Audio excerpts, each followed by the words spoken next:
Hi, Taurus, and welcome to your love story for March 2020. We come into March under the Leo full moon and still under this Mercury retrograde energy. So, Taurus, the first half of March, you may be kind of caught up in the past, feeling a lot of emotions, but also with that Leo full moon energy, it's making you very aware of who you love, whether you are together or apart. Okay, it's a deep awareness of your passion and your connection to the one that you truly love. And for some of you, you may be feeling the yearning and the stirring for a true love that you've never met yet, all right? But also with this retrograde energy, things from the past, unfinished business, coming back into the now, into the present, so that it can be completed. And because of this, I would say the first half of March, really try to hold off on making any decisions in regards to your love and romantic situations, just because of the astrology. On the 9th, Mercury goes direct, and then we also have the Virgo full moon, and that's a great full moon. That's, to manifest things. That's a good time to really make solid decisions, things shifting, things changing. So you may find that how you're feeling the first half of March, by the second half of March, you're in a different space. So just hold off on making decisions if you can until, mid-month or later. All right, so let's pull a card to see what the primary focus is between you and this other person coming through in this reading. And this reading will resonate and fit, or it won't, and you could fall on either side. All right, you decide which side is speaking about you. Okay, so we have, wow, you guys are feeling this quite intensely, Taurus. The reading, for those of you that this is truly for, you have 12th house energy. That's the primary focus. This is the area of your life that is overwhelming. You yield to a greater cause or power. Now, this being the primary energy taking place between you and the other person coming through in this reading is significant for several things. First off, we are in Pisces season most of March. Pisces is ruled by Neptune. Neptune is currently in Pisces. So, there is that element of like the dreamy, not really thinking logically, being more in our imagination, in our daydreams, our hopes, our wishes, rather than being firmly rooted in reality. And then also we have Mercury retrograding through Pisces, and that's intense. That's 12th house energy. It's the completion of things, the finale, the ending, the undoing, where you yield, you surrender to the universe. It's like, to me, it's like a house of karma. All things coming together, all things ending, and all new beginnings as well, like this beautiful circle. And that's the primary focus for you guys, all right? And then we just had the Pisces new moon, at the end of February. So there's a lot of Pisces energy going on, and you guys are feeling it big time with 12th house, because that is the house that Pisces rules. And, we have Mercury there, the sun there, Neptune there, and you guys are feeling it. So Taurus, March, especially the first half of March, I highly, highly recommend that you just kind of feel your way through the energies and the emotions and the thoughts and things of the past that may be coming back to you, whether you're with a person or it's somebody coming back to you from the past.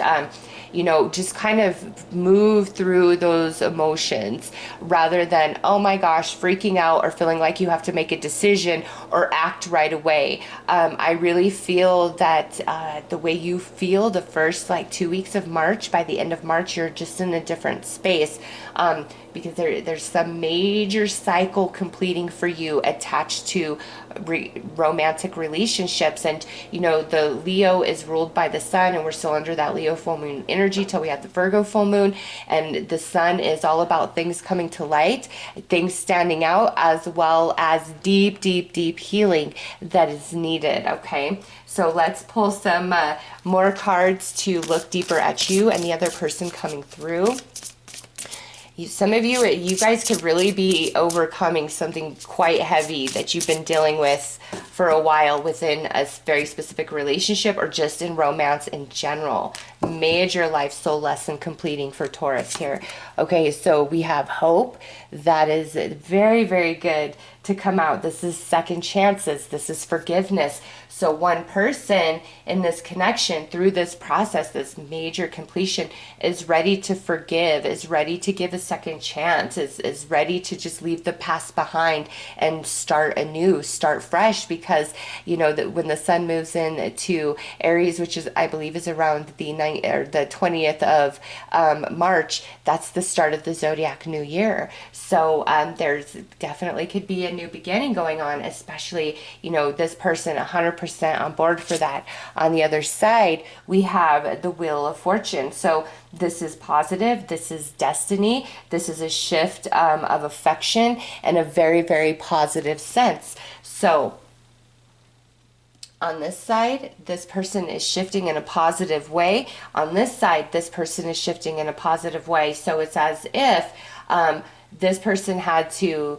accept or forgive or let go of some things that perhaps this person said, did, or didn't do. There's definitely an element of pain between these two individuals, but now it's time for that to finally complete and come to an end, the understanding to be gained, the soul evolution to take place, and leave it in the past. Let's pull a few more cards.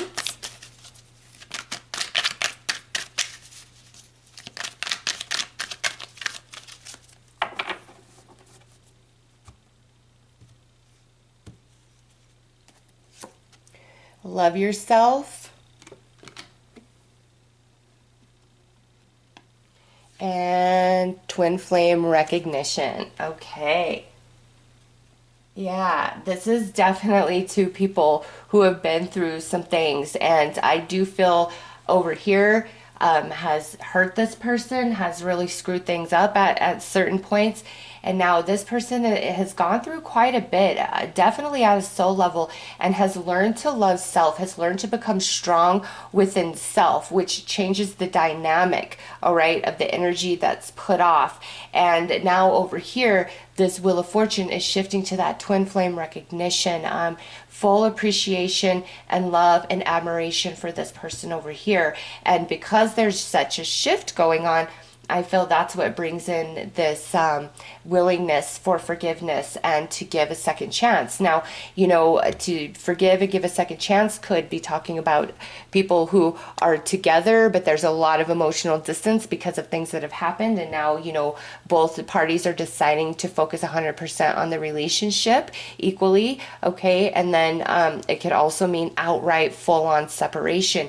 And now there's a lot of shifting taking place in the one who did the harm, as well as shifting taking place in the one who received the harm, where they're being healed, they've grown stronger, wiser, and certain things they endured or tolerated in the past, they won't anymore. Like, it's a complete paradigm shift. You guys are both really wrapping up a lot of different little like energies that were connected to this bigger cycle going on. I mean, goodness, you got the Wheel of Fortune and the 12th house happening in this reading. So let's pull some more tarot.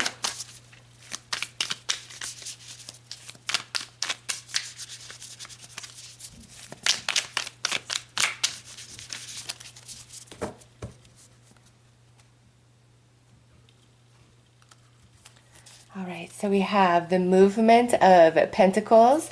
That would be the Knight of Pentacles in a standard tarot deck. That's some earth energy. Next is the Two of Pentacles.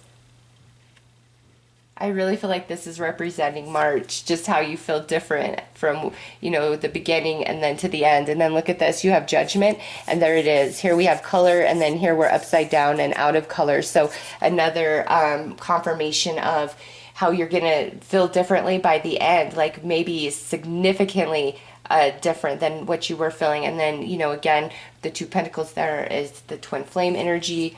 Next is the Heart of Wands. So this would be the Queen of Wands in a standard tarot deck. So we've got Earth and Fire coming through very strongly. And lastly, we have the Ten of Cups. That is a 10. Tens are always talking about, you know, completion. So we have the Wheel of Fortune is card 10. So you essentially have two tens. Judgment is card 20. So it's time for completion, to start a new journey, to start a new beginning. So we're ending one cycle with this person and we're moving into a new cycle, but it's a more evolved cycle. You guys have, you know, been through a thing or two. I do really feel on this side is the person who hasn't fully been on board or has kind of screwed things up at times, and now they're shifting, they're changing for the positive. They're realizing where they belong. The Ten of Cups is like, you are my family, you are where I feel complete. So, you know, with the movement of Pentacles, I'm seeing that as more of your energy, but it could be a fellow Taurus, a Virgo, or a Capricorn. And then over here, with this Heart of Wands, fire energy, Aries, Leo, Sag. And so, you know, definitely shifting on both sides, ready to forgive, to accept, to let the past go because of what this person is now saying or bringing, or the energy and effort that they're putting forth in Judgment. You know, again, that's a perfect card to go with 12th house energy, where, you know, we're judged, and it's either, you know, we get a second chance at things, or we've finally completed something, or that door finally just needs to close. That is not the outlet. And so for you guys in this reading, I don't see it as, you know, that door needs to close, there's no more. It's either, you know, like we get a second chance, okay, because this is about second chances. Let's do this again, but we'll be better at it, moving into a whole different energy, a whole different cycle of experiencing and connecting with each other. And again, this could have been a bit of a codependent, where this person was putting in more energy and effort and maybe always kind of chasing this person. And now that's changed. This person is strong within self, is confident within self, knows that they can be strong and make it with or without this person, despite the connection, the love, and the bond. All right. And now this person is shifting into more appreciation and recognition of this person here and the relationship and connection that they share. So let's pull some clarifiers to see, you know, what else is going to come forward.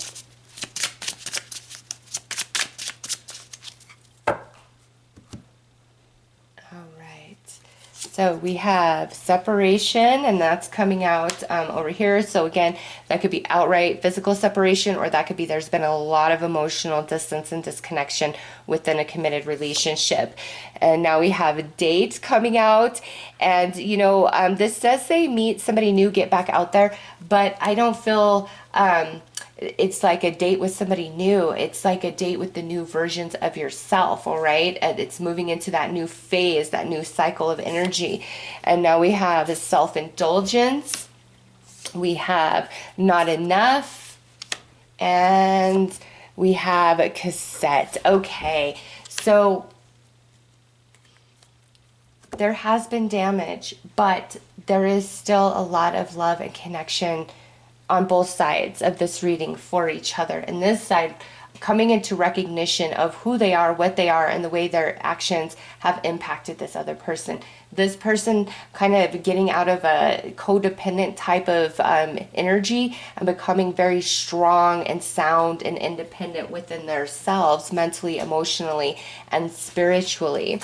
So, you know, due to these cards, there could definitely be in the month of March, and I would say, you know, more of the second half where, hey, let's meet up, let's have a conversation, let's talk about things, you know, I miss you, you know, and it could be like, let's just hang out as friends, or let's try to start as friends again, all right?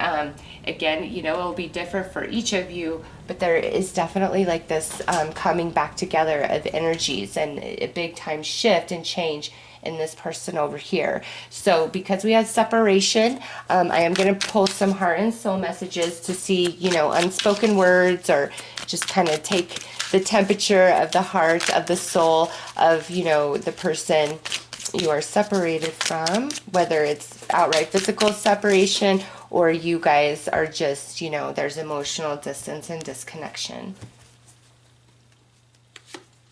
All right, so we have a spirit guide coming out. What is meant to be will always find its way. You need to trust your current path.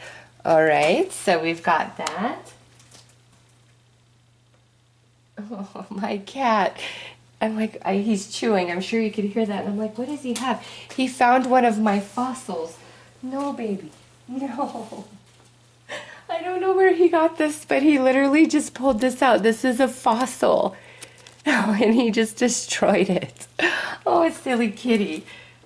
All right, so back to the reading. Sorry about the kitty distraction. What is meant to be will always find its way. So, you know, if there's no communication in March, you just got to realize you're still playing out the cycle. But what you feel at the soul is what you feel at the soul, and what you know is what you know, and what's meant to be will always find its way. It will, no matter what. What's not meant to be can't solidify, no matter how hard it tries. So you've got to trust in, you know, when it's right, when both people are on the same energy, then the relationship can heal and mend. All right. So next out, we have a heart message, and it says, I am still very hurt about what happened. I need more time. So, you know, one or both of you is still processing a lot of different emotions about, you know, what's going on. Next is another heart message. I'm too afraid to admit the truth to you. So there is a lot of awareness taking place over here in what they have said and what they have done or haven't done, or what they've not given, you know. And they're really working through the emotions. And over here, I feel it's like you've just got to trust in the timing of that, because I do see you moving into a new phase. And again, things may feel a bit emotional and intense the first half of March, but by the second half of March, you know, you're going to be in a different place mentally and emotionally. So try to hold off on major decisions until then. All right. So those are your messages, Taurus. I am wishing you all the very best. Take care.